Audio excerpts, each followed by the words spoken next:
Good morning, good afternoon, good evening. Whenever you have a chance to listen to this podcast, I have the pleasure of talking with Justin B. Long. He wrote this beautiful book, The Righteous Rage of a 10-Year-Old Boy. It's a journey of self-discovery. He's also wrote a few other books. And the reason I would like to actually speak with him is that he has a very similar background as many of us have. We come across with our families, our mother and father, they're doing their job, and we land up in the military. But Justin, would you like to introduce yourself? Yes, thank you. My name is Justin B. Long. I put the B in there to separate myself from the actor Justin Long, who is much wealthier than I am, but I don't think that he's quite as good looking as me. But I am a business owner. I own a veterinary clinic here in Florida with my amazing wife, and I write books on the side and a number of other things. But one of my main missions in life is to help other people find their way out of the woods the way that I got out. And the what's the name of the podcast that you do? We have a podcast for horse owners called Straight from the Horse Doctor's Mouth. And it's all about educating horse owners on providing good health care for their horses. And I think that it's a really good life lesson in that. Like, it's focused on horses, but the real undertone of it for me is that you don't need a bunch of crazy fancy supplements and expensive doodads and gadgets to provide really good health for your horse. And the same is true for us. Like, good mental health and good physical health are really basic. And we tend to put way too much stuff around the edges and not concentrate on the important things. It's interesting that you talk about how you give them about these information. It's because, like, with humans, we put a lot of stuff into our gut, which is really unhealthy. Over processed foods, oversaturated, like between caffeine and overcaffeination, alcohol, other substances. And our gut is makes up about almost 80 to 90% of our serotonin, which is like helps us be able to be happy. But then the other Mm. thing is that what we take in and what we digest, like between the news or the music that we're listening to, that also alters our state and also our own physical health as well. So, Justin, to just jump right in, tell me a little bit about where you grew up, Laramie, Wyoming. Or actually, did you grow up in Laramie, Wyoming? Well, I went to high school there. I had a very circuitous childhood to wind up in Wyoming, but I started out with all the odds stacked against me, and I didn't even know it. But my mom and the guy that I knew as my dad went to college together for 4 years in Oklahoma. And then my mom ran off with another guy that they used to party with and went to California and had me. And that relationship crashed and burned. And then she went back to her old boyfriend, who then had a ready made family with me in the mix. And I think that anybody in that situation is going to have a lot of challenges in their marriage, right? Hmm. And then you add on the component of both of them coming from traumatic childhoods with a lot of emotional dysfunction in the household. My mom's mom really wanted a little girl that she could take to sewing circle and show off how perfect and pretty she was. And my mom had scoliosis and her back was twisted up. She had a metal framework in there. She wasn't that kid, but her little sister was. And so my mom got rejected by her mother because of her physical challenges. And my dad, he grew up under an overbearing father in that time frame. I think a lot of guys did.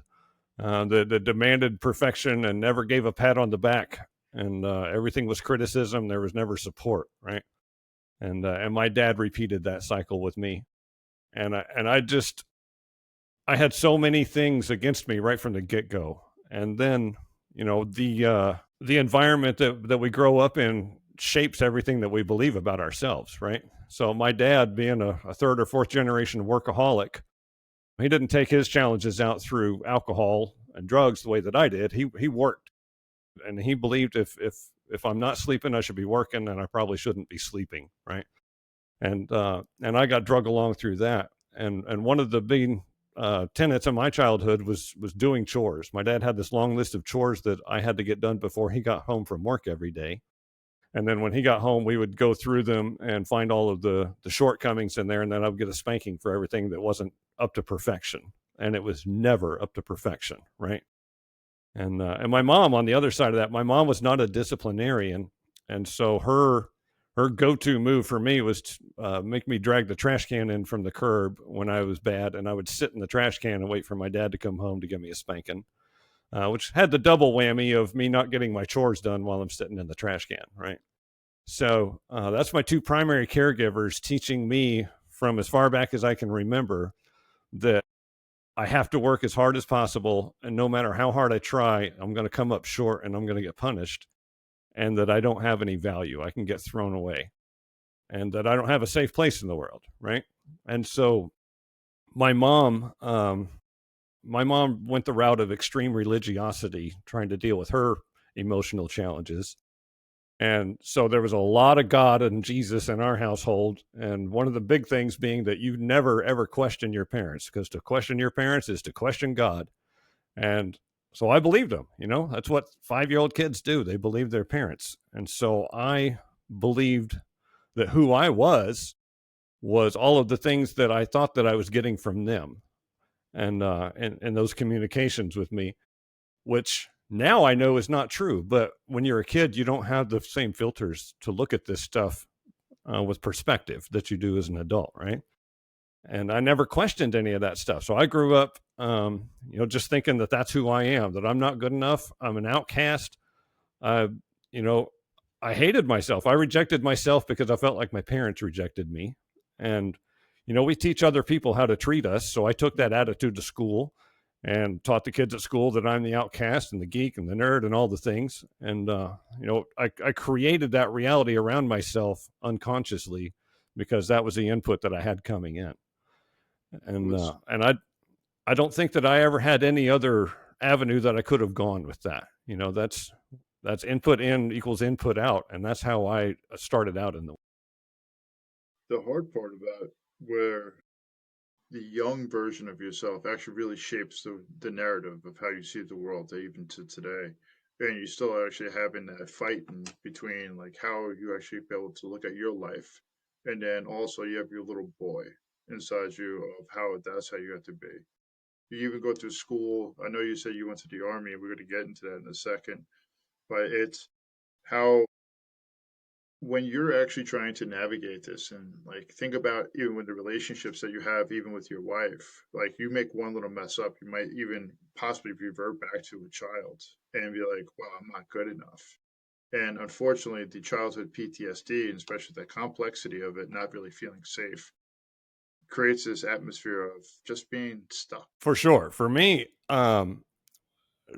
receiving criticism has been extremely difficult all my life, and I've been through a lot of therapy and trauma therapy, and I still have a hard time. My knee jerk reaction, even when my wife criticizes something that I do, like I am immediately defensive and I have to do a manual override on that. And hopefully I get that done before I turn into an asshole these days, but it's not always the case, right?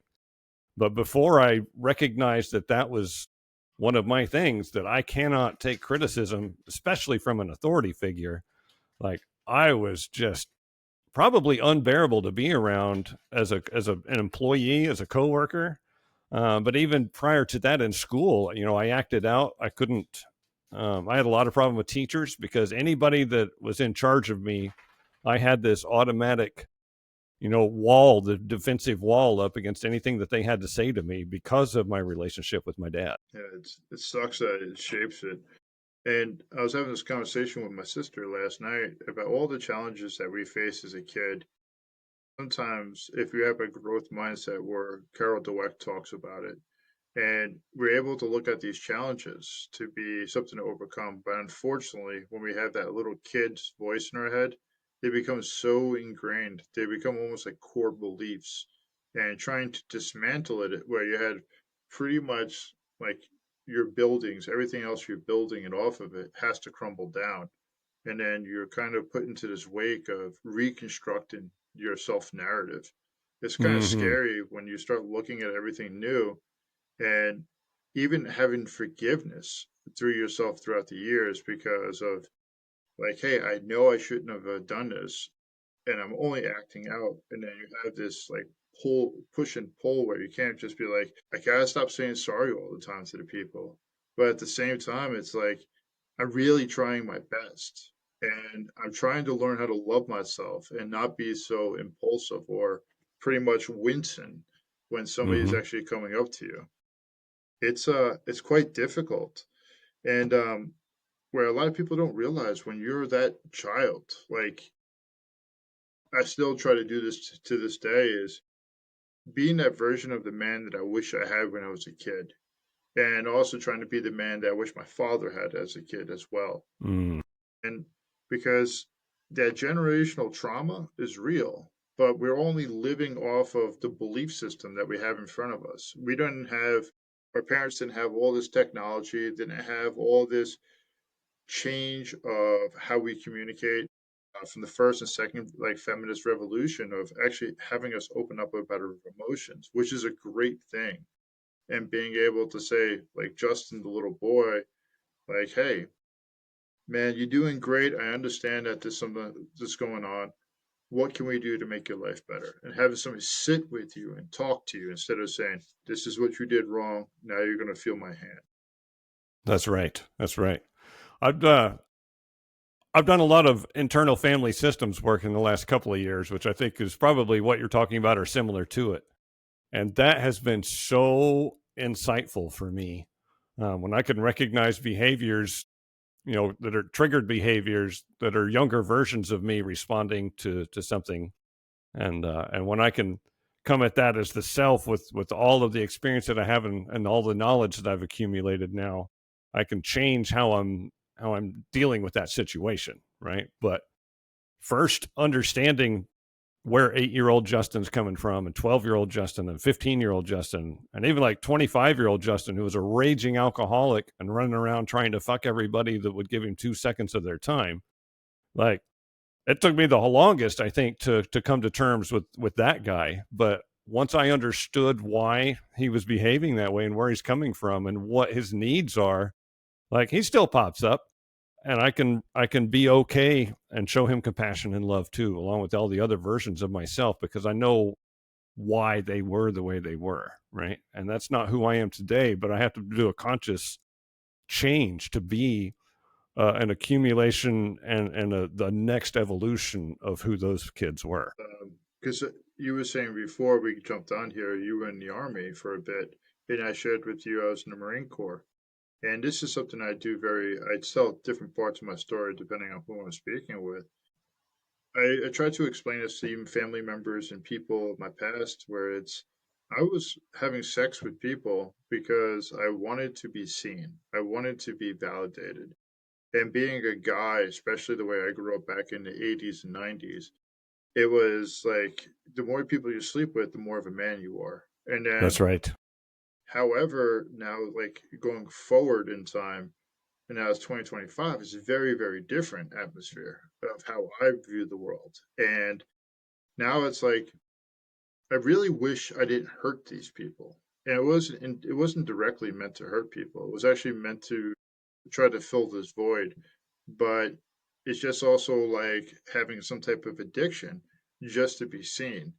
And the way I look at it and when I learned about my own mental health journey is it's actually learning how to forgive the sins, love the sinner, not the sins. And it's realizing that people can change. And this is why I told you I'm promoting this podcast about trying to help people realize that there is a possibility to change. So, how was your transition in high school? Like, you're starting to get a little bit of your freedom. How was that with your family? And then what created the jump into the army? High school was a very liberating time for me. Um, a couple of things happened at the same time.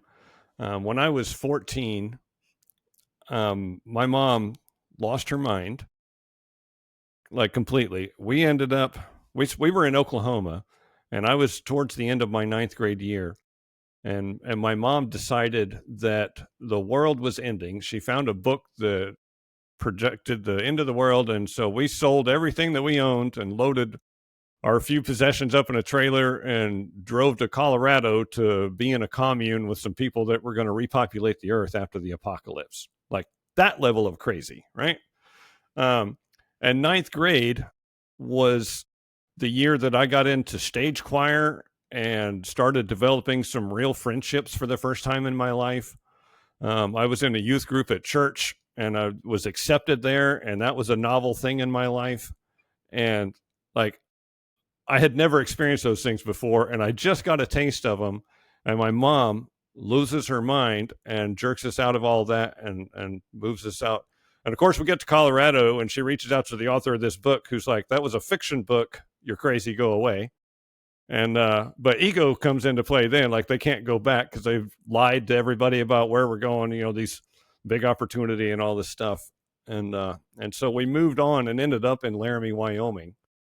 And and my mom, being the overzealous, super religious person, found a local church there that would take us in and give us some help, and hooked us up with a guy that had a cattle ranch out there, and needed some help on that. So we managed to land sort of on our feet there. I got back into a school system, and and it was a really ugly way of getting there, but I realized at some point that that was an opportunity for me to reinvent myself, because I was in a new state and a new school with a bunch of kids that didn't know who I was, didn't know that I was a loser and an outcast and all the things that I felt about myself, right?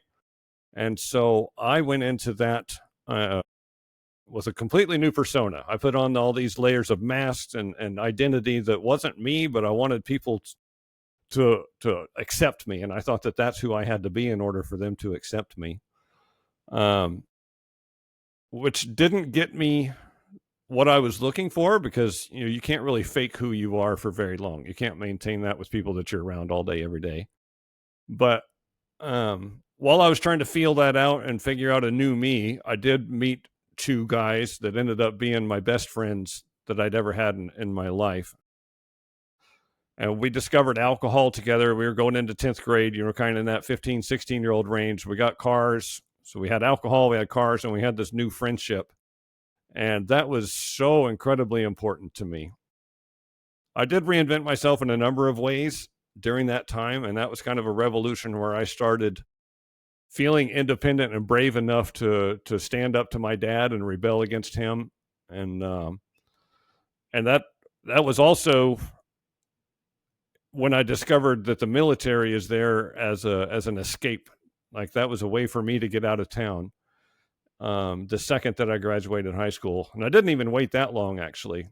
I joined the National Guard unit in Laramie when I was a junior in high school.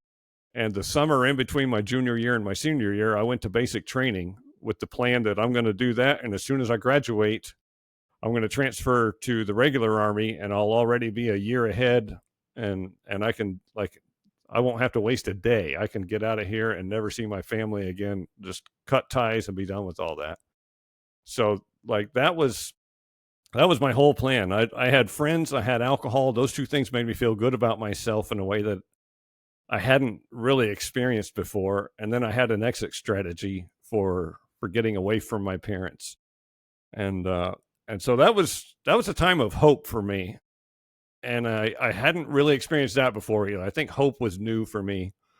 And while there was a lot of pain and agony in high school, there was a lot of good things happening for me too. So you talked about the choir, the singing, and actually being seen and actually having an authentic relationship. And I know it was for a very fragmented of time. How did that make you feel? Do you remember when you were a kid of how being seen and being fully accepted by other people? But yeah, I remember it like it was this morning.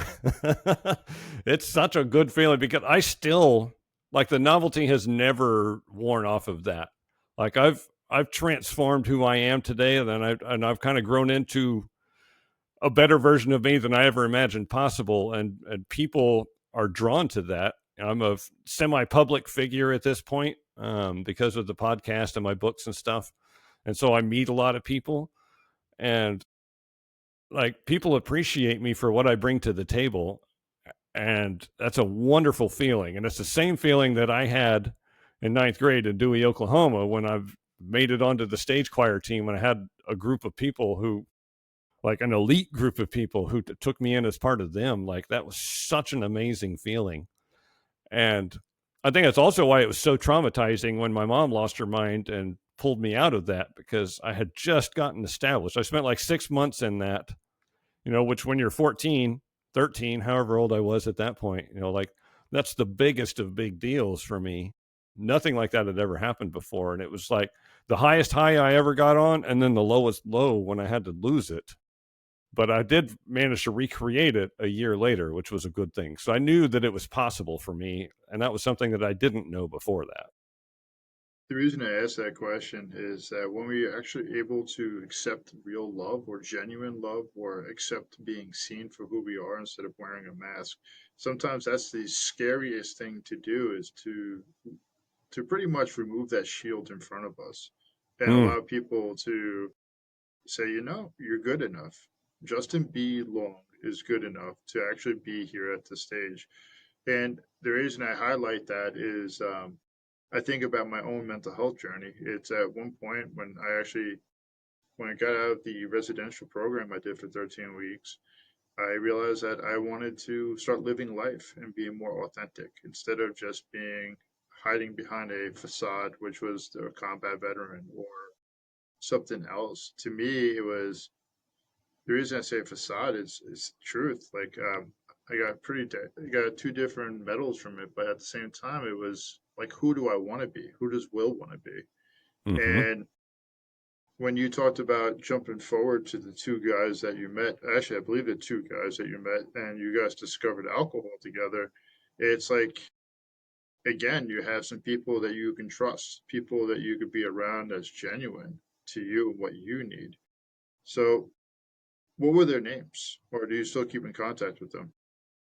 I occasionally talk to one of them. I haven't seen or heard from the other one since we graduated high school, but that was Dusty and Adam. And they they accepted me for who I was. And I think I was able to accept their acceptance, if that makes sense. But before that, while we were still in Oklahoma, I was accepted into that group, but I didn't know how to be accepted because I had zero experience with that, right? So I was still probably very awkward with that. Um, and it's the same thing like when someone gives you a compliment and you deflect it.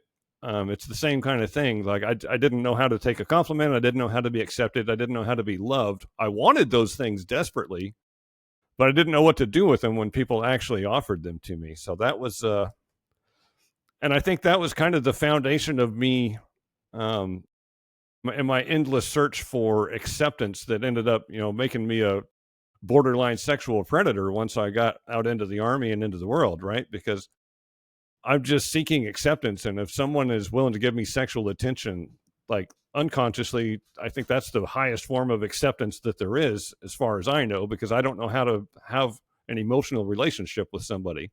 Like positive emotional relationships were non existent in my household. I didn't even know what that looked like. So physical stuff was all that I had to go on. And like I had no tools for any of that. Right. So I didn't know how to let a group of my peers just let me. I didn't know how to be one of the guys because that had never happened for me. It's a weird thing to try to articulate, but yeah, like you're on the inside but you're still on the outside emotionally because you don't know how to take the shields down, like you said.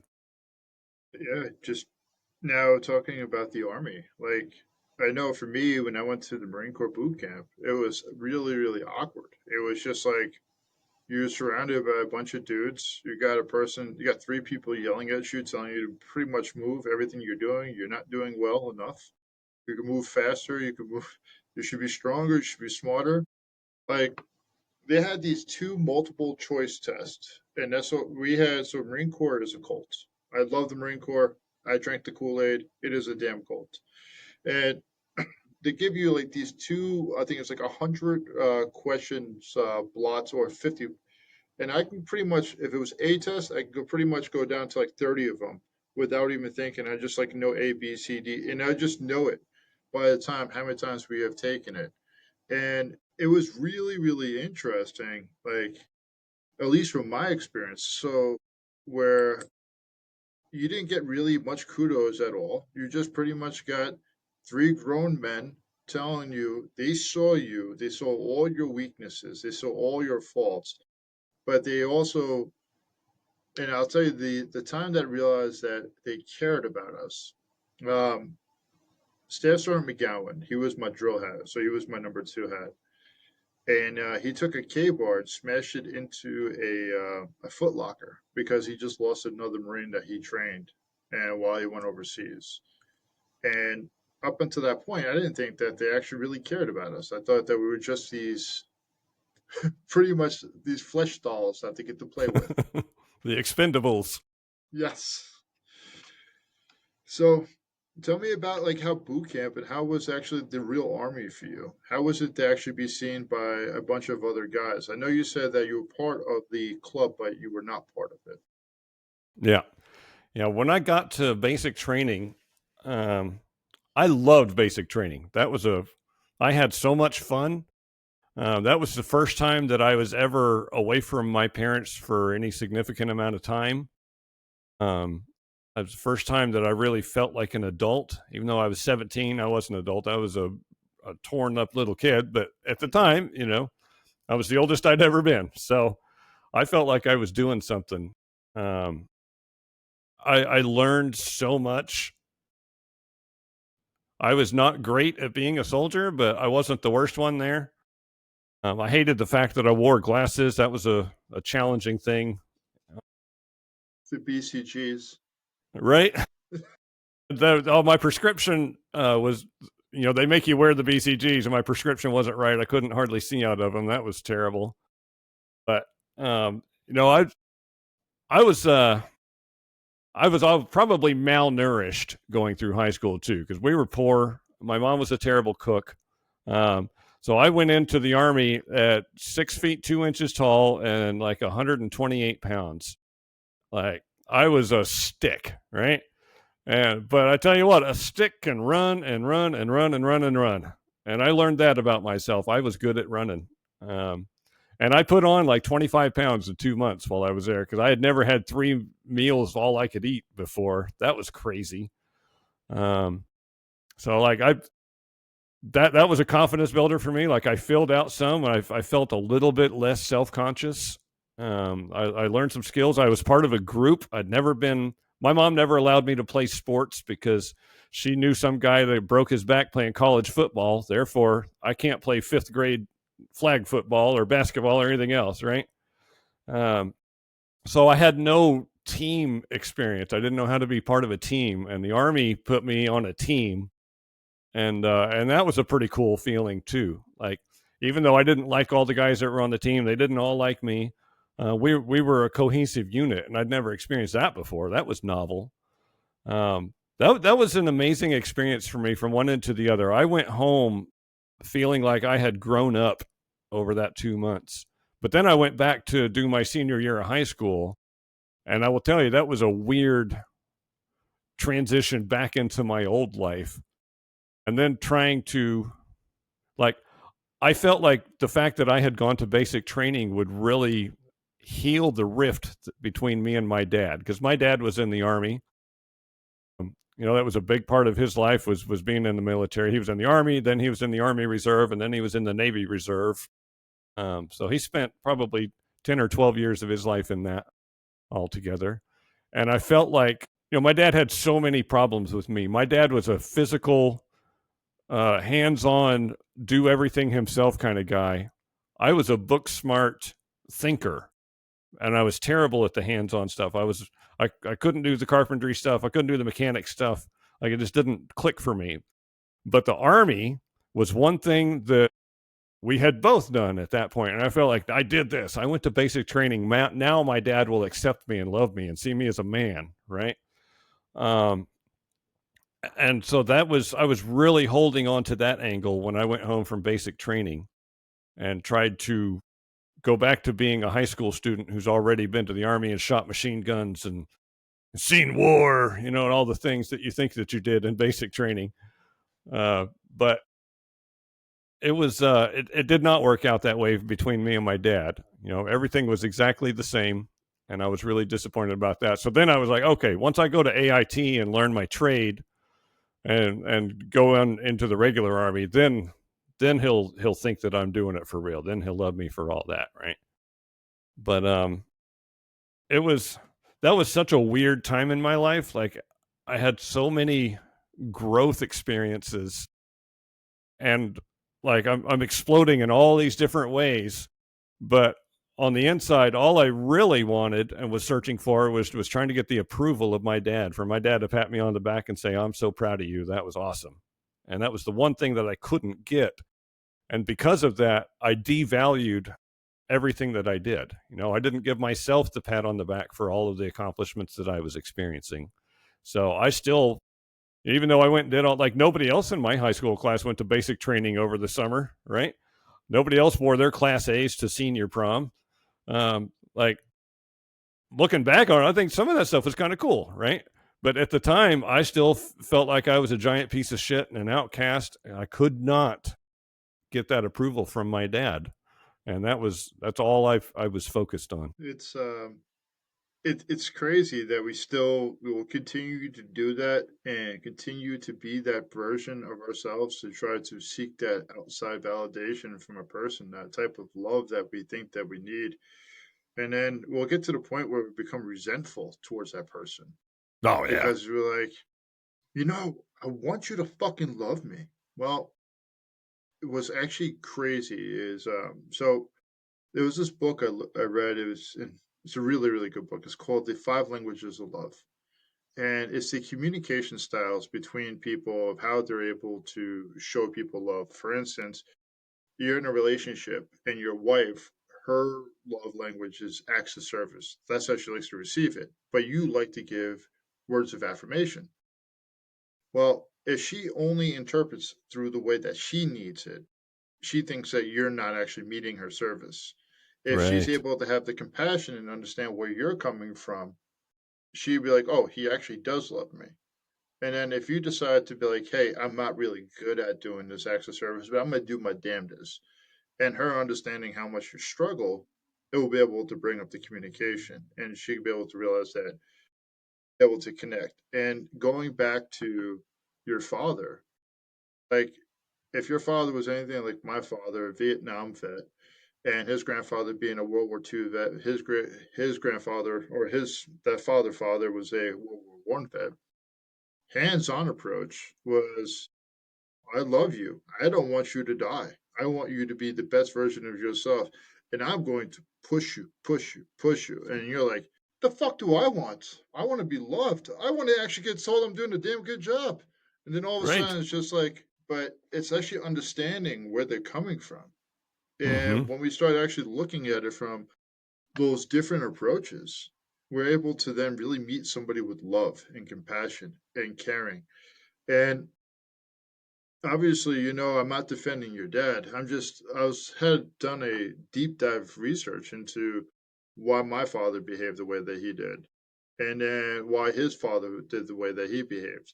It's easy to say, oh, it's generational trauma or toxic masculinity.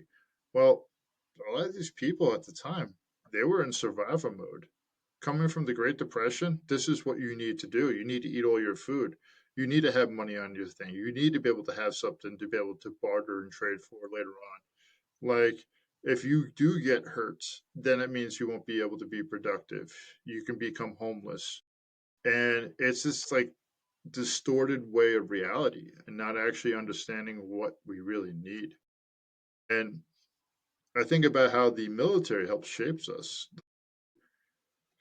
Like, since you were pretty much a beanpole, like I was just thinking about you were a skeleton wrapped around with flesh. That was it. I don't even know if For you had sure. organs. Like I remember I'm 6'2". I left the Marine Corps boot camp weighing about 172, and I look like a Holocaust survivor. So I feel bad for you, bud. It was just like Yeah, so. it's crazy. It is crazy. And then honestly, you going into the army and also like even the Marine Corps, other branches, and they tell you, you know what? If you really want to be a man, this is what you do. You drink, you fuck, you smoke, and you be the best soldier or military member that you could possibly be. That's right. And at that same time, it's so difficult because now you have one person showing you how to be loved. You have this other family over here that's actually like, oh, I'm trying to escape this. How was it for you when you started to try to date? Oh man. Well, as you can imagine, being 6'2" and 130 pounds really limited my dating opportunities. Yeah, be, I was always super self conscious of my physicality. I was always tall. I was always skinny. I had prominent front teeth. When I was a little kid, everybody called me Bucky, which I hated. I had some fist fights about that as I got into junior high school. Um, but because I was lacking in all of these ways, I felt I was lacking in all of these ways. I really relied on character to try to get me through. So I was the class clown. Um, I was funny. I still think that I'm funnier than average, right? I did a good job of learning timing and being willing to say the thing that no one else, the shocking thing, right? The thing that nobody should say, and knowing that I'm going to take the punishment for it, and I got okay with that.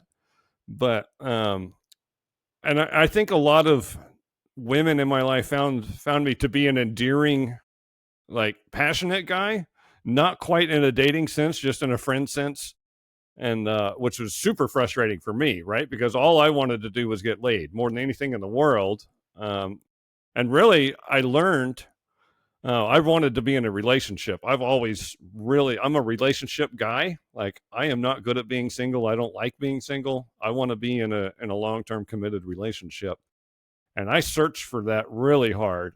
And when you're desperate for something like that, it's very off putting to people. So I can look back now and see when I was in my late teens, early 20s, that I brought a lot of insecurities to the table, a lot of desperation, and I was not relationship material. And I think I probably broadcast that. I was a good friend. I was not relationship material. And so I was in, let's see, I was at Fort Stewart. So that was 1998, when I finally met a lady at a bar who was willing to take me home. And then, like, after we sobered up the next day, willing to let me come back again. And I immediately moved in with her. So there was no dating. I never dated anybody. Like, I had a couple of one night stands here and there that were blackout drunk one night stands, that wouldn't talk to me again after the fact. And then I moved in, and I was in an instant relationship, and I stayed with her for 11 years. And that relationship was based on alcohol, and we had nothing in common, absolutely nothing in common. And I didn't have any relationship skills. I didn't um I didn't have any of the tools that you need to be in a relationship. And she was 9 years older than me. She had been married. She had kids. Um, and like she kind of filled the role of mother and wife for me in many ways. And I learned a lot from her, but it wasn't a great relationship. And through the whole time that we were together, I still hated myself. I still needed acceptance from people. I hadn't addressed any of that stuff. So, like, I was ridiculously unfaithful. Like, we partied with a big group of people, and like every weekend we're at somebody's house doing a party, or we're out at the bar. I'm running around trying to fuck everybody there, despite the fact that she's right there, sitting in the chair next to me, whatever. Like, as soon as I start drinking, I would just completely forget that she existed, because I am unconsciously searching for acceptance and love, right? And trying to fill that void that we are always trying to fill. And that went on for years and years and years. And that was when shame really started becoming a prominent thing in my life, because I would wake up the next day and think about all the things I did the night before, and I would feel horrible about that, because in my heart I'm a good person, and I want to be in a relationship, and I don't want to hurt somebody else. And yet, those are my desires, and my actions are all on the opposite side of that, right? My reality is that I'm a fucking asshole, and then everybody knows it, everybody saw that, and then I can't go to the store for 3 days because I might see somebody that saw me doing that stuff in the bar Friday night, and I'd be too embarrassed to even look them in the eye.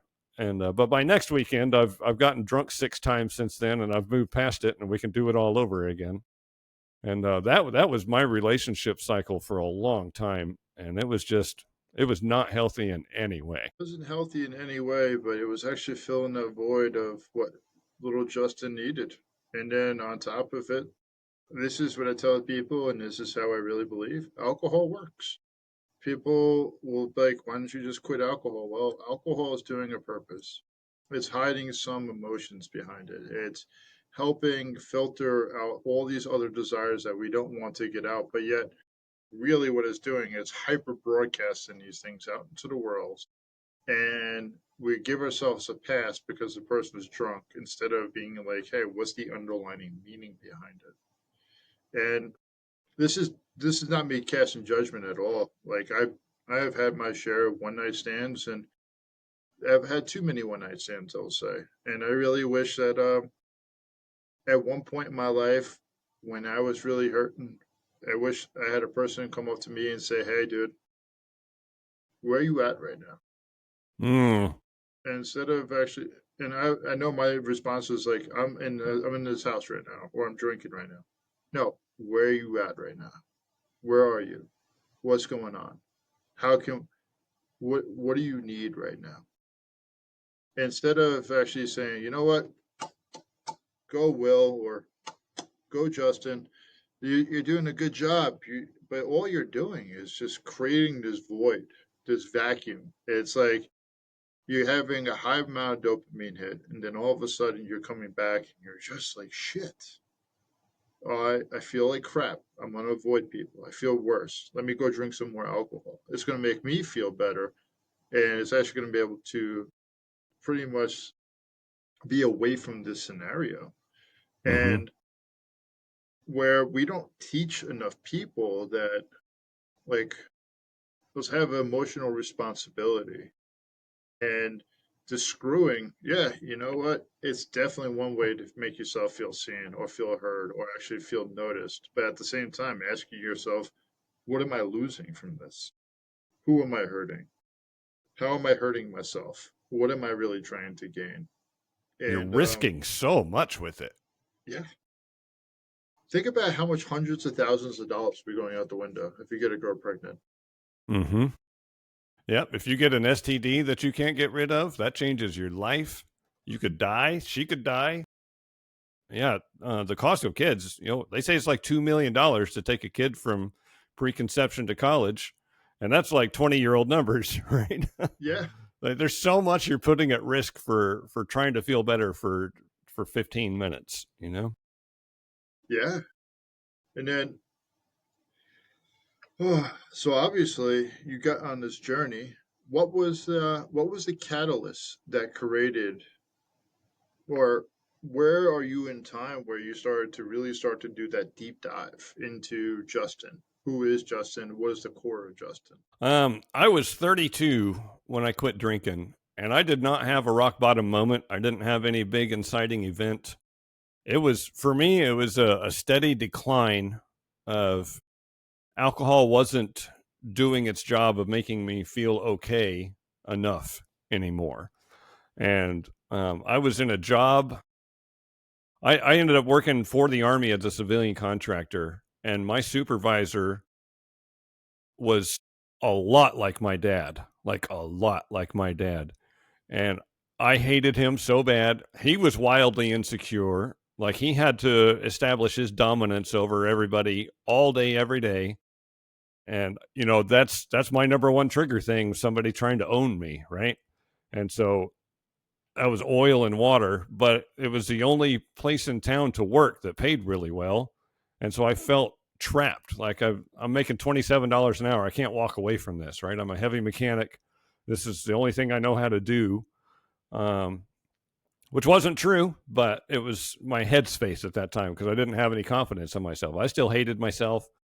I hated my life. I had been in that relationship for 7, 8, 9 years at that point. And just like it was a spiraling alcoholic, just nightmare at home. So I didn't have a safe place to be. Again, same as my childhood. Like work was bad, home was bad. My friend group was, rocky at best, mostly because of my behavior, because it's just the party group, right? And I worked with a guy that drank a lot like me, and we used to commiserate, sit out behind the Connex, in the mornings, kind of sweating out hangovers, talking about life and our problems and all that. And one day I made a joke that I heard some comedian say. I didn't really even know it. And he's like, I got to slow down on my drinking. Like I don't need a meeting, but I gotta do something. And and he's like, I've been thinking about going to a meeting. And I was like, oh wow. So like this guy's, I think he's super cool, and like he accepts me. So his word has a lot of value for me, right? And if he felt like it was okay to go to a meeting, then I felt like it was okay for me to go to a meeting. And that day, that was a Monday. That was February 17th of 2008. And I went home from work that day and drank my last 3 beers while I looked up Alcoholics Anonymous on the internet. And I found out that there was a meeting like 2 blocks from my house at a church. And but it wasn't until that Thursday. And so I decided I was going to not drink from Monday to Thursday, which I hadn't done in many years. Like 3 days without drinking was a long time. But I decided I was going to do that, and I was going to go to that meeting and see if they had some tools to help me get my drinking under control, so that I wasn't, behaving in a way that made me feel ashamed of myself all the time. And I had no idea what sobriety was, or what Alcoholics Anonymous was, or anything else. But I went into it desperate enough to be a little bit open-minded to doing something different, because the thought of going to work every day to a job that I hated so that I could come home to a family that I didn't want to be in every day forever, like, just fucking shoot me.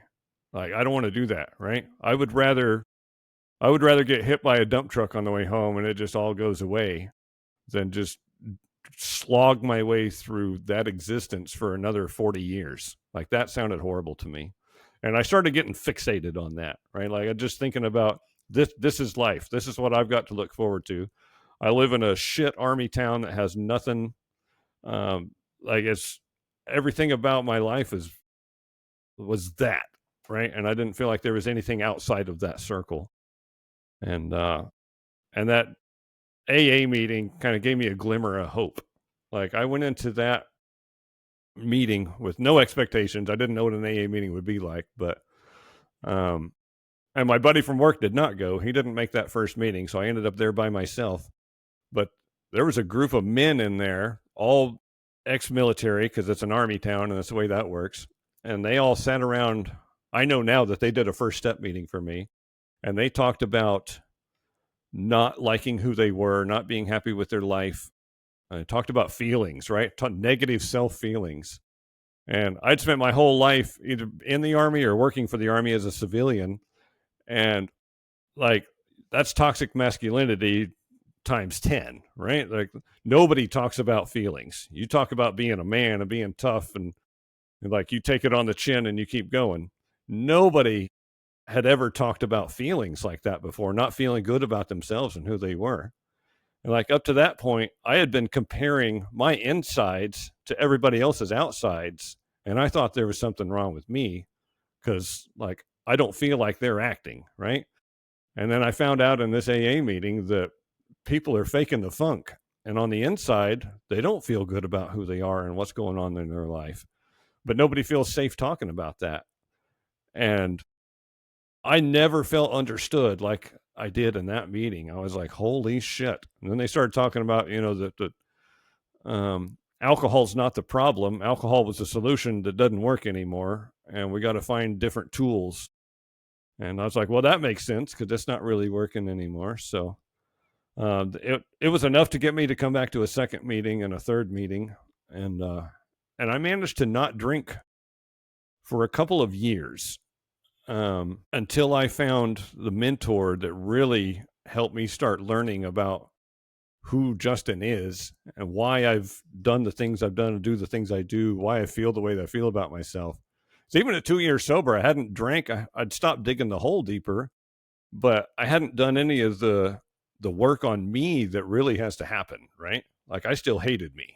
And being sober and hating yourself isn't much better than being drunk and hating yourself. It sounds like you got so you did say that you didn't think that you hit a rock bottom. I think you did. And everybody's rock bottom is different. Like the significant emotional event, you're like, just shoot me. If I have to live this way for 40 more years, just end this shit. It's over with. And when I think about what you just said, there's so much power behind it. You had a bunch of men that don't know you, and they met you with love and compassion. They were willing to actually say, let's do the first step with you and be vulnerable, allowing yourself to be realize you can be vulnerable with them. That they're able to say, hey, I'm I'm a big tough dude. Let's actually meet you with love. Like, hey, this is what I hate about myself. And not probably at this time they already know that you don't have the courage to actually have that and say, hey, this is I remember when I was there. I wasn't able to actually have this love. Let me actually throw this out there to let them actually hear this from other men that even though we don't know each other, but it's okay to actually feel to be able to identify that we can realize that we're a little bit jacked up. Mm-hmm. And so I believe that you did hit your own significant emotional event. And then when you also were sharing about the mentor, and you said, "Hey, I didn't drink for a couple of years, and I met my mentor." I wanted to ask you, what was the qualities? What was the traits? What was the thing that attracted you to this person that you wanted to call him more of your guide? Man. Roland Mora. He's dead now. He was what an incredible guy.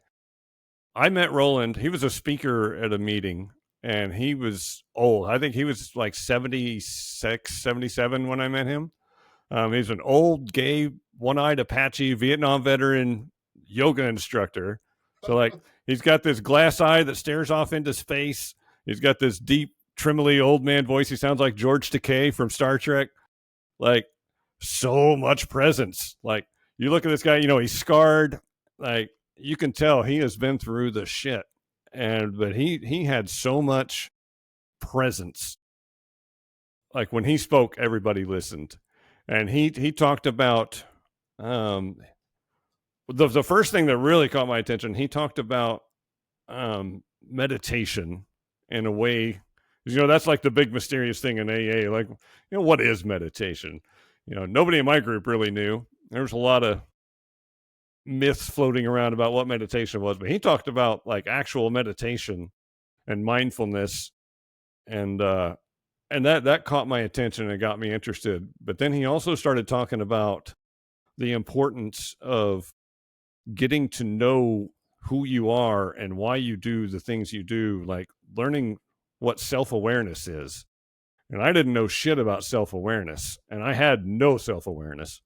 Um, but I liked the idea of what he was talking about. Like, you can't change your life and make it the way you want to be until you know how it is. And if you don't know who you are and why you're doing the things and what got you here, then what are you going to change your life? Like, you're just like flailing around hoping to grab onto something. I was like, that's what I've been doing for the last 2 years, is flailing around hoping to grab onto something. Cause I work the steps. I'm not drinking. I'm going to meetings 5, 6, 7 days a week. Like, I'm doing the things and my life is better than it was, but like, it's not as good as it needs to be in order for me to like accept this is my forever normal. I don't want to do this for 40 years either, right? Mm-hmm. Um, and he gave me that glimmer of what could be with like some next level stuff, and I tracked him down and asked him to be my sponsor, and he took me through a workbook called A Gentle Path Through the 12 Steps by Patrick Carnes, and he's a recovery psychologist of some sort. But that book, it's like a 200-page workbook. It took me a year to get through it. But that book taught me how to examine myself and my behavior and see my trends and my behavior patterns. And we did a family tree of abuse and trauma, and I got to see the generational stacking in my family and how, my parents have all these issues and their parents had all these issues and their parents had all these issues, like things that I know about, like whether it's alcoholism or, like my mom's mom rejecting her.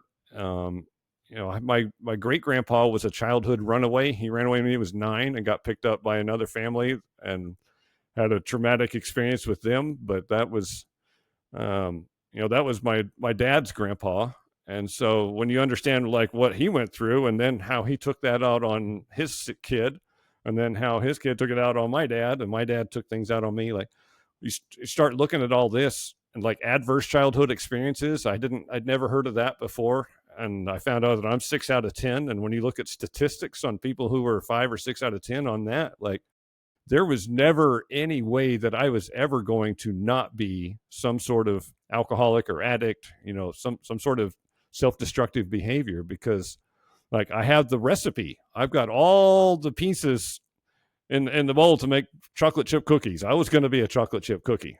There was no way around that. And that it gave me a sense of relief. Like it's not that I'm broken, it's that all of these elements were in place in my life, that this is what happens. Like this is the output when you put all those things in. And the anomaly is that I'm finding my way out of it and finding the ability to change instead of dying a drunk, high, whatever, the way that most people end up in those situations. And that really got me interested in um, going deeper and deeper and deeper, and learning why I turned out this way and all the specific elements. And then, what can I do to change those things, or to change the beliefs that I have about myself? Because once I understood that events shaped beliefs and then beliefs drive behavior, I was like, oh, like that makes sense to me. That now we have a formula. I can change the pieces, the things that are in the formula. I can change the output. I can change the behavior. I can change the beliefs. And that's one of the things that Roland really helped me with. He helped me see that 12-step recovery is a great beginning, and it's an important foot in the door to start change. But it is by no means a complete system. Like, but it gets your foot in the door, and then you can stay sober long enough to figure some shit out, and then take the next step, figure out what that step is going to be. And I kept doing those things until I got to trauma therapy, and that's when I made like massive leaps and bounds forward. So when you were talking about that, I kind of think about Roland being more like your shepherd in a lot of Mm-hmm. ways. And so when I was hearing when you were talking about this, so there was a few things, I'm glad that you clarified it, was I feel like a lot of people, when they become sober and they trade AA, they trade the bar for AA. And then they actually will stay there with people that are drinking. And I think AA does a lot of really good things. Same thing with NA and same thing with Al Anon. But you hit the nail on the head where you were actually discovering where these needs, these desires were coming from. And it is your childhood, and it was also the military. It was also the secondary other events that you created afterwards based off of what you felt like you needed. When you're looking at it from a multitude of angles, because like your ACE score, where you were saying, because it does range from 0 to 10, and 6 is pretty high, and how you're going to actually keep being doomed to fail. Where most people, they don't realize that, hey, I'm drinking because this is actually helping me survive up to this point. And they're like, well, I'm going to AA, so now my life should be better. I'm trading this time, this valuable time, for something else. Instead of realizing this is what the holding point is. This is helping me be able to manage my emotions. And now let's actually start to look at different skill sets to dive deeper into how these traumas or how my emotional responses are based off of my traumas, then be able to move past it and to be able to dive deeper. Um, Personally, so Dr. David Gately, he was the clinical psychologist that really broke ground with me. And I had a lot of therapists up before that, and all of them, they did their job up to that point. And when I got to him, I was primed and ready for my change.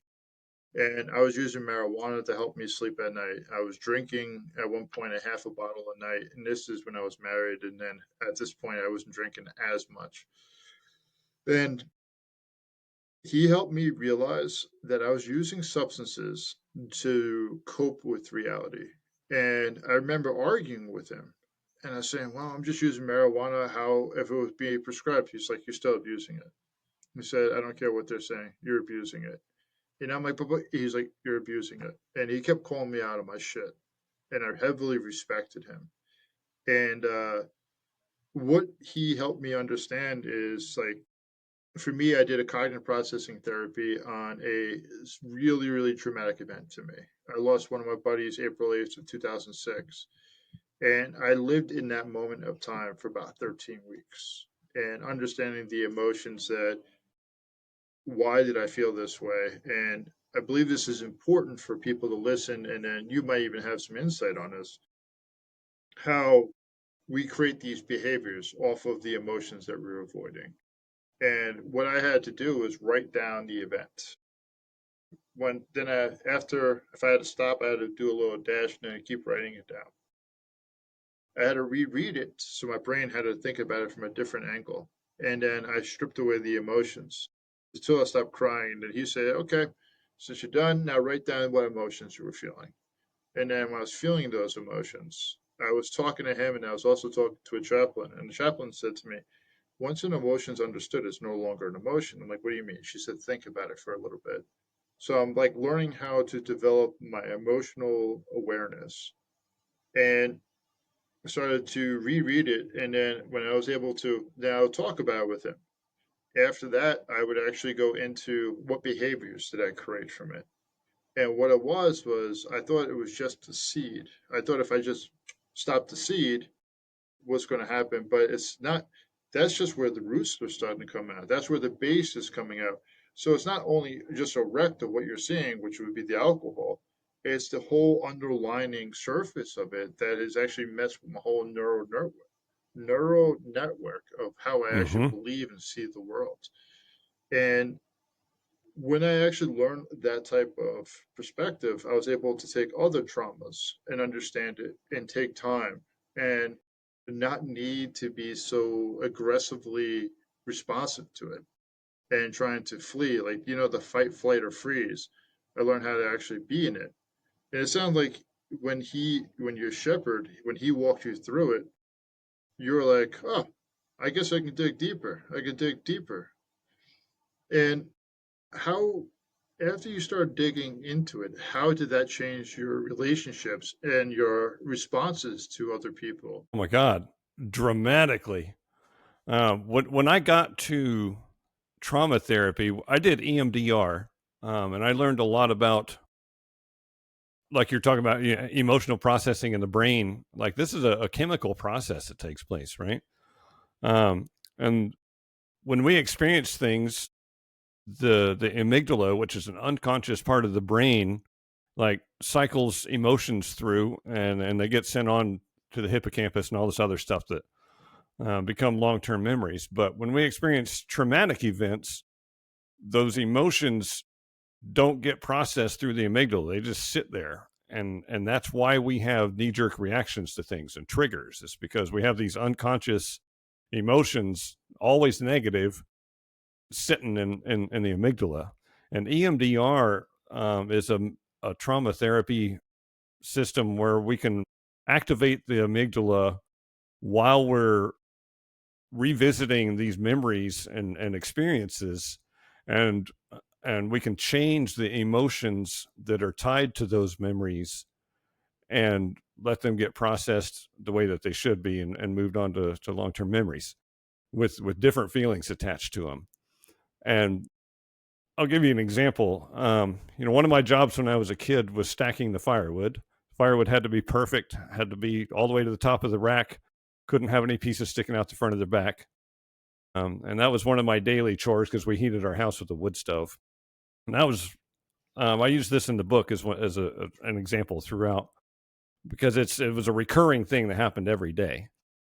So when in therapy, my therapist had me go back to just pick a day, 1985, of me out there beside the wood stack, with, like, 10-year-old Justin standing there, and my dad's got the paddle sticking out of the side pocket on his overalls, because he knows he's going to spank me, because he spanks me every day regardless of what the wood stack looks like, right? But when I go there as 40 or 45-year-old Justin, I have all of my knowledge and perspective of what's actually going on in this situation, where 8, 10-year-old Justin does not. And 10-year-old Justin thinks that there's a few pieces sticking out, and he knows that he could have unstacked the wood and gotten it a little bit straighter before Dad got home, but then he wouldn't have got another chore done. So he made the choice to take the beating on this, because he wasn't paying attention when he was stacking it, because he's not good enough, because he's a piece of shit, and he's going to get beaten for that, right? And I know that my dad is trying to exert control so that he feels like he's got something going in his life. 8-year-old Justin thinks that his dad controls the world and dominates everything, right? 45-year-old Justin knows that my dad had a shit job. He was at the bottom of the ladder on that. He had a wildly emotionally dysfunctional wife and a very troubled marriage. The house was falling apart. The car was always broke down. My dad didn't control anything except for me. And in that moment, my dad beating me because the firewood isn't perfect is the exact same thing as 25-year-old Justin sitting at the bar next to his wife, flirting with the woman on the other side, trying to feel better about who he is in that moment. It's the exact same thing. And so now I know that 8-year-old Justin stacked the firewood every day. The house was always heated. We never went cold. Like, I did my job. I was amazing. I would do that job knowing I was going to get beat for it, and I would come back and do it again the next day and the next day and the next day. Like, the resilience, the attitude, the work ethic, like, I was incredible. And I can then, through that EMDR, I can look at that memory with a positive perception of who I was when I was 8 years old. I was an incredible little kid. And when we do that with each of these experiences all throughout my childhood and even into my 20s, I change my perception of who I have always been, which changes my perception of who I am now. And I can look at myself with love and admiration and appreciation for who I am and what I've been through and what I bring to the table. And that changes the way I show up in the world. That changes the way I interact with other people, changes the way I self-talk. It changes everything. It changes my knee-jerk reactions. It changes my need to impress people, because when I hated myself, I had to draw my self-esteem off of other people's opinion of me. So I had to impress them, right? So that they would feel good about who I am, so that I can feel good about who I am for a minute. When I know who I am and I love myself, I don't need other people's opinion of me in order to feel good about who I am. That changes everything about how I act, how I show up in the world, how I present myself. Like, changing that one little belief about myself in 1985 changes everything about my life. That's beautifully said. So now I got a question for you because I've actually done this myself, and now this is for the listeners as well. When you started to reprogram how you're looking at the world, how discomforting was it? When because now you changed up your automated responses. You have to go into a belief system of allowing it or accepting it for what it is instead of having a predictable outcome. How was that for you? It's painful. It's very challenging knowing that every therapy session is going to dig up the worst pains that you ever experienced, right? But after probably the second or third time that I did it, I had enough experience to know that it's going to hurt for a minute, but at the end of it, the end of that hour, I'm going to have a new positive perception that I can take with me, and a little bit of pain for a great outcome is a good motivator. And the more times that I did that, the more I started leaning into that discomfort, because I know that the reward is by far and beyond worth it, right? So it was only extremely difficult the first couple of times, and then I knew this is a good pain. About the relationships that you had with the people at that time, the people that knew you at that time the best. Did they ever actually try to instigate things from you to be able to get that predictable outcome? Like even when you were drinking, because people don't realize with the change of health, you are changing now the relationships around people with you, and people love predictability of patterns. Like, have did you notice any, even just not always the positive? Obviously, positive is good too, but also the negative about you changing into the healthier version of yourself. Did you ever notice that? Um, I found it really interesting that when I quit drinking, almost everyone in my life faded away. Mm, All my drinking buddies who I thought were go to the mat, help you hide the body kind of friends, in a matter of months, not in my life anymore. And that was shocking to me. I was still in a relationship with that woman at that time. We made it a year and a half into my sobriety before that relationship ended. Um, like that, and I think that was probably the worst part for me is when I quit drinking. She doubled down, and I think everybody goes through this in early sobriety. I would put a lot of pressure on her. I'm doing this. You should do this too. Leaving AA brochures on the coffee table and, you know, being very passive aggressive about her drinking and, judgmental. I've been sober for 60 days. I can't believe you're such a fucking drunk. I was horrible, but, um, I think within 2 years, I didn't have anybody in my life on a regular basis that knew me when I was drinking outside of the people that I worked with. And when I was 3 years sober, I didn't work at that place anymore, so that changed out my work people too. And I think I was 6 years sober when I met my wife and moved to Florida, and that that cut out everybody in my old life, and everybody moving forward had never seen me drink, had never seen me go through all of my growth phases. That's a strange thing. I have this whole image of who I've been over the course of 45 years. They have an image of who I've been for the last couple of years, and it's mhm. very different, right? Their understanding of who I am is very different than my understanding. And that was an insight that I really needed to have, I think, because up until that point, it never occurred to me that other people's perception of me is different than my perception of me. And like, that's something you need to know, right? Like, knowing how other people perceive you is a very important tool, especially in leadership in the workplace. If you're trying to lead a team, and learning about communication and that kind of stuff. Like, that's just another blind spot that I had of lacking self awareness that I got to discover, and then that's something that I'm still trying to work on today is understanding how I come across to my team. Because for the first time in my life, that stuff is really important to me. The impacts that I have on people around me is really important to me. And I think that is an extension of becoming self-aware and caring about yourself. And then as you learn self-love, you start, being concerned about other people. And I don't know, for me, it was easier to care about other people than it was to care about myself. But the more I've learned how to love myself, more it changes my perception of how I think I care about other people. And I think that a lot of my previous caring about other people was mostly about managing their opinion of me more so than making sure that they're having the best experience possible when they're interacting with me, right? And that's not the same thing at all. Um, but I think today it's I take it as an extreme compliment when people tell me that they can't imagine me drunk or acting when I talk to people. I talk to my team about some of my challenges when I was younger, because mental health is a big deal for me, and I make it a big deal in our workplace, and we provide mental health resources for everybody that works for us for free.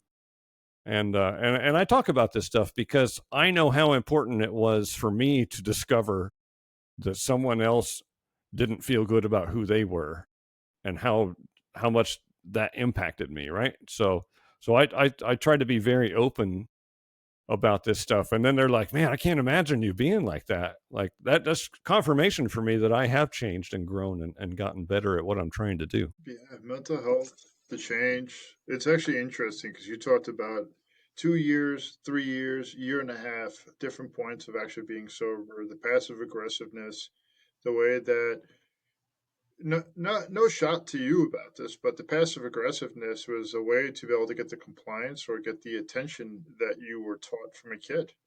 And like you get shunned from people if you weren't doing such a good job.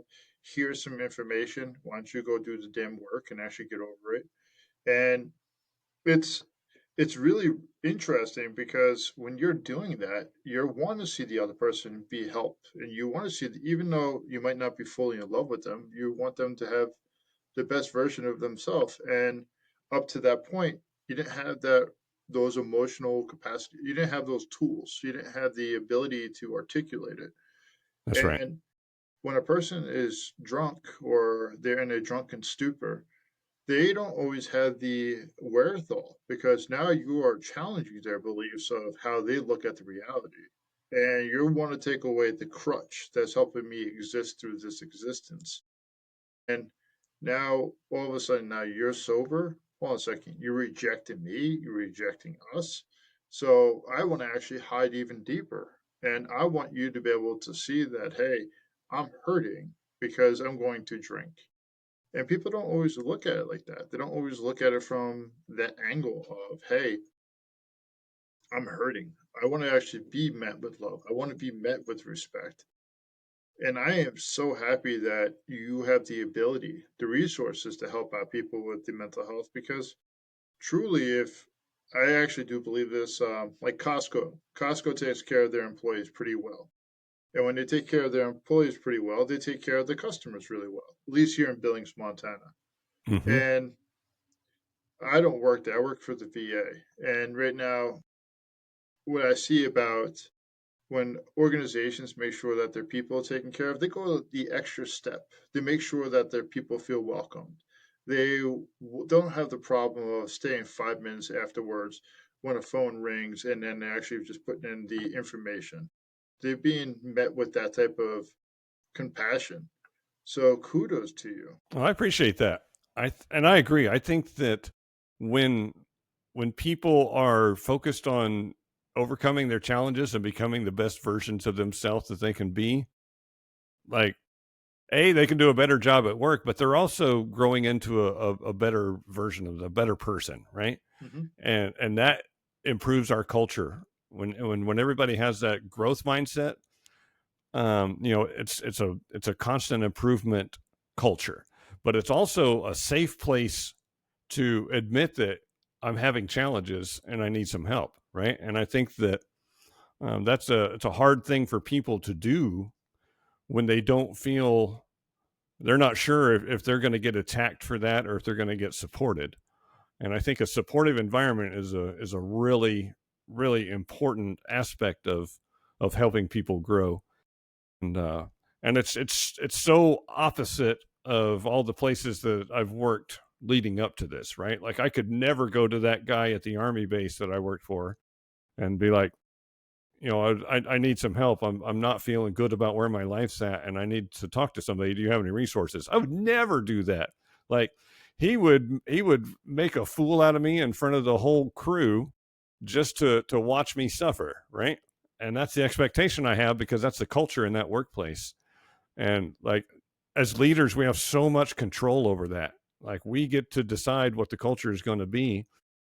And when you when you need to stand on other people in order to feel okay about where you are, it's not solving your problems. Like it's just like drinking. It's a temporary fix for a long-term problem, and it's not going to all you're doing is creating more destruction.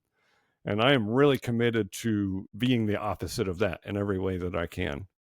And it is amazing to me. I'm a 50-year-old guy at this point, and I have nothing in common with 20-year-old girls, but I have a team full of 20-year-old girls that feel safe coming up to me and saying, "Hey, how do I get started with a therapist? I've never done this, but I'd like to try that out." And like that's, to me, I think that's creating a bridge for the next generation way sooner than the one I crossed, and it saves them so much time when they can get started down a road of self-discovery and self-improvement at 20 rather than 35 or 45. Yeah, it's I don't know why, but this triggered me when you were saying triggered me in a good way. We don't always know our roadblocks until somebody points them out. Like I came back from Iraq my first tour, and then they had me go see a therapist for a bit, and then I thought PTSD was cured, and I thought it was like the common cold. That's the best way I could say it. It always makes Yep. people laugh when I say that. But I went to this new unit. It was called Combat Logistics Regiment 15. Um, my interaction with the first sergeant right away was actually a negative one. And I had a NAM with a combat V, and I didn't have a car. And he was like, "Why you don't have a car? Combat action ribbon." I said I didn't want one. He said, "What do you mean you didn't want one?" I said I didn't want one, first sergeant. I said every time we said it a few times. I said every time I had to buy my rack, I had to spend 60 cents on this ribbon. I don't want to. And so let's just say it started off negative because my first sergeant was more by the book. He was also more garrison type of person. Not a bad thing. Not a bad thing. I could have learned a lot. And fast forwarded, we started doing a drill exercise. So, I mean, right face, forward march, and I just lost my shit on my platoon sergeant. And he was like, "Hey, come on in." And he had me go talk to my master sergeant, my comm chief. And my comm chief is like, "You're going to go see the therapist." And he sent me over to the therapist. I didn't get written up for it. They knew it was a. They knew it was just I was having an episode, and I up until this very moment while we were talking, really, I realized that I had another grown man meet me with love, but didn't know how Mm-hmm. to show it to me. He was actually he instead of writing me up or doing anything else, especially the Marine Corps way, you need to go talk to somebody. And we don't always know when people are reaching out because sometimes they don't know how to communicate the same language. And For it sure. is a very valuable resource, or actually not a resource, but a trait about yourself being a 50-year-old man having 20-year-old something women saying, "Hey, can you actually help me out with this? Can you actually show me this? Can you actually be able to meet me here?" And kudos to you, man. So, looking at the time and everything else of how we're discussing, why did you want to come on the podcast? What is a message that you want to be able to leave the audience? Mind you, 50% of the audience are female, 50% of the audience are males. What is the message that you want to be able to share to people? I think my number one point that I try to make sure that everybody understands is that you have the power to change the way that you feel about yourself. And if you are in a negative space, that you're not trapped there forever. There are ways to get out of that and change who you believe that you are. And like I cannot express how powerful that is. Like the difference in my life today is I try to articulate it in ways, but there's not a way to measure that, right? Like I can tell you the success things that I've done. Like, I used to be in a job that I hated, where I just slogged my way through work every day and went home to a home I didn't want to be at, right? And now I have an incredible job. I run a veterinary hospital, which is something I knew nothing about. I'm married to an amazing woman. She's probably the most famous equine vet in the world at this point, because I'm an overachiever and I bring a lot of skills to the table. And we've launched a successful podcast. We've got the biggest equine podcast in the world, talking about horses. I've written 8 books.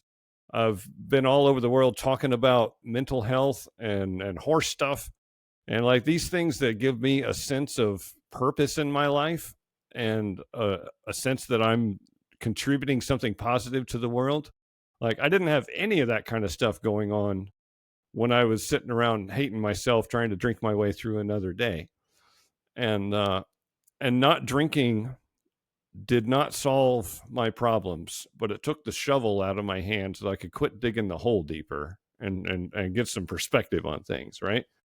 And I think that those are the things that I needed to know when I was young, is that I can change the way that I feel about myself, and that there's a different way to be, and there's a whole lot more hope on the horizon than you can possibly imagine. And I'm not special, I have enough tenacity to grind through the hard points and keep going on this trail, and it's paid off for me.